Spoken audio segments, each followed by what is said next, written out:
நெல்லையில் ஆணவ கொலை செய்யப்பட்ட ஐடி ஊழியர் கவனின் உடலை பெற பெற்றோர் சம்மதம் தெரிவித்திருப்பதாக தகவல் வெளியாகியிருக்கிறது.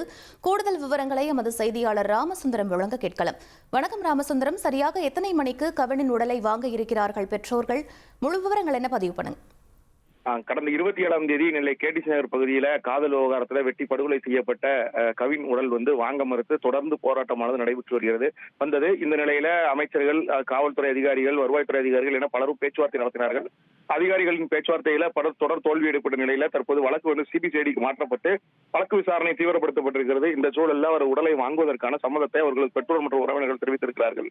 தூத்துக்குடி மாவட்டம் ஆறுமுகமங்கலத்திலிருந்து அவர்கள் உடலை வாங்குவதற்காக நெல்லை அரசு மருத்துவக் கல்லூரி மருத்துவமனைக்கு பெற்றோர்கள் மற்றும் உறவினர்கள் புறப்பட்டிருக்கிறார்கள். இன்னும் சற்று நேரத்தில் திருநெல்வேலி அரசு மருத்துவக் கல்லூரி மருத்துவமனையில அவரது உடல் உறவினரிடம் ஒப்படைக்கப்பட்டு இறுதிச் சடங்குகள் ஆறுமுகமங்கலத்தில் செய்வதற்கான அந்த பணிகளை மேற்கொண்டு இருப்பதாக அவர் பெற்றோர் தரப்புல சொல்லப்பட்டிருக்கிறது. 5 நாட்களாக நடைபெற்ற போராட்டம் தற்போது ஓய்வு முடிவுக்கு தற்போது உடலை வாங்குவதற்கான அந்த பணிகளை தீவிரமாக அவர்கள் பெற்றோர் மற்றும் உறவினர்கள் ஈடுபட்டிருக்கிறார்கள்.